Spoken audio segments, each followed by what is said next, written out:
In the fall of 1986, the winds of change reached Anvil when a young offensive coordinator from Shippensburg took the helm of the Lebanon Valley College football program. For the next 3 decades, Jim Monos brought success, stability, and respect to Dutchman football. After 23 years, his impact on LVC, both on and off the field, is evident. I don't know that I ever would have met somebody that probably had the class, the integrity, the honor, just all around good guy like my dad. And Jim's that.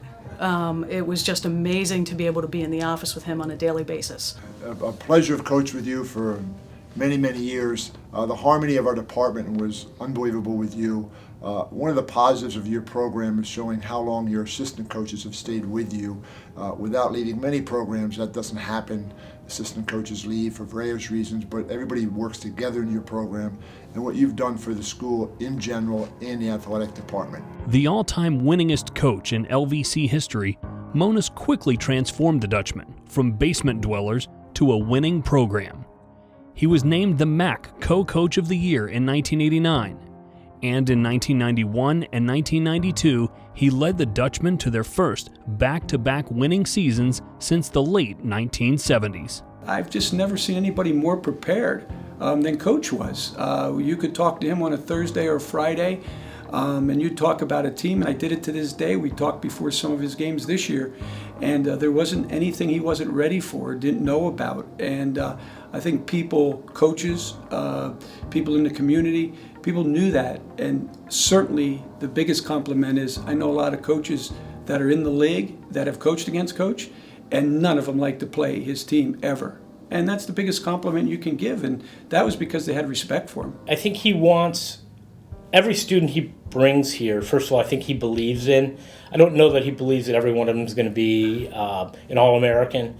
Some of them may not even play. But he wants them to have a well-rounded experience. One of the places I saw that every year, and it always made me very happy to watch it, was at the Pink Game. Again, he would be selling the school with his recruits, but he would be very proud. And he also believed very much in cancer treatment and recovery. Again, we would see that at the Relay for Life, where every year he would be one of those people who was proudly marching around, have 100 of his athletes there, and have his mom there. And I think, again, he believed in it, and he wanted others to believe in it, and then make that a lifelong experience for his athletes. Following a successful stint as offensive coordinator at Bloomsburg that included an NCAA Division II national title game appearance, Monos returned to LVC in 2004, inheriting a program that won just 3 games in 3 seasons prior to his arrival. When Monos came in, you could tell, especially in the beginning of the year, when we would out there, he would be jumping on the sidelines, other coaches would be running up and down the sidelines, getting excited at practice, big plays, everybody getting excited, and it's fun. It makes the game a lot more fun, and it makes guys really want to drive and win for that coach. And if you're having fun and you're playing hard, you're going to win some games, and that's kind of the mentality that he built for us. And it was just a lot of fun to play football for him. In 2009, he led Lebanon Valley to a program record 9 wins. By 2013, the Dutchmen were MAC champions. He was named the 2013 AFCA Regional and MAC Coach of the Year. He is the only coach in program history to have guided LVC to 4 postseason appearances. In the past decade, his teams have finished with a record of 500 or better 9 times. He leaves Lebanon Valley with 109 career victories. He is a great person, certainly someone who you want to emulate in a lot of ways. I personally got to enjoy him around the whole Buffalo Bills thing and his son. I'm a Bills fanatic, and so every day touching base with him on what was happening, trying to get the inside scoop.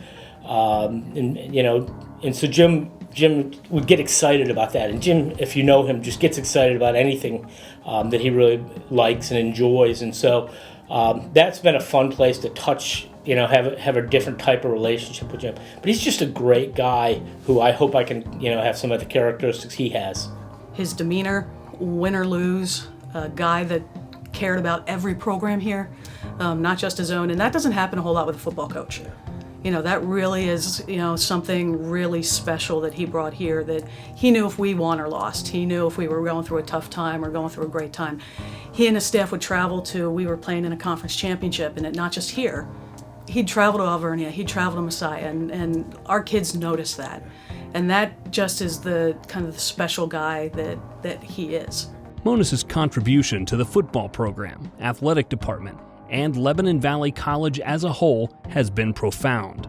Most importantly, however, is the lasting impact he's made on those lucky enough to spend time in his presence. Overall, I can't say enough about how well you got along with everyone in your program, in our program, and made the athletic program just a positive experience for myself for over 20 years. You welcomed me when I first came in. You were the head football coach then. You know, it was a tough job with just winning the national championship, and you helped me in any advice I had about recruiting, about admissions and financial aid and all the issues that you deal with on a day-to-day basis, including helping me with some of the player issues that you have all the time in college sports. But overall, it's been truly positive. I've really enjoyed your relationship with you, your family, watching your sons grow as you watch my sons grow into men, into careers, and that's been great. So something that describes Jim Monis in a sentence or a word, I would have to say that the hay is in the barn. So Jim used to use that expression, and it lets you know that, hey, we're prepared, we're ready to go, we're gonna get ready to win, and we're gonna succeed in life. And it was a term that he used on the practice field before games and things like that, and it just kind of sticks with me. I never ever hesitated going to coach about anything that ever happened in my career, and I did it at Bucknell, I did it at Lebanon Valley, and I'll probably do it for the rest of my life. Congratulations, Coach. Thanks for the memories, each and every one of them. Yeah, there's only one Coach Mo, and anybody that came from Lebanon Valley knows who he is. And how much more can you say about a guy than to leave that kind of a legacy on an institution that, if you say his name and say Coach Mo, the kid in Houston and the kid in California and the kid in Connecticut knows who he is. Head football coach Jim Monis, forever a Dutchman.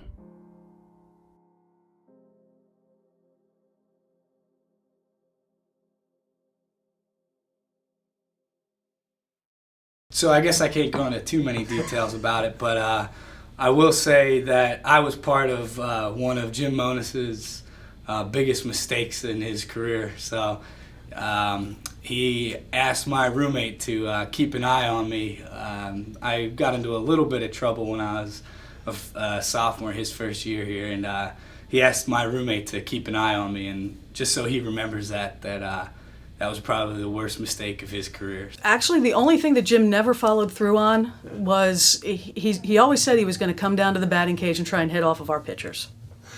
That's the one thing that he never followed through with, and he still has a couple more days. He's got that last week in January that he's more than welcome to come on down and put a bat in his hand. It's nice you're retiring. You now can put your basket on the front of your big huffy bike, so that's nice as you ride around the beach. Jim Monis, thanks a lot. I love you, man, and good luck in the remainder of your time down in Rehoboth Beach. Have a good time, and I'll have to get down there and beat your fanny off down in your home course in Rehoboth. Jim, we will miss you on the golf course, because you're one of those guys that has Jimmies, Sandies, Greenies. No matter how we played, I might beat you, but I always owed you money. I've heard there's stories that he's going to go on the tour, the over 50 tour, but I don't know if Mayor's going to let him do that. But he's taking a lot of money out there. I think Jim has earned a wonderful retirement, although I can't imagine him sitting around doing nothing, and God help his wife if that's what he does. But I wish the best for him. We will certainly not be the same without him, and so I hope he's still around our program.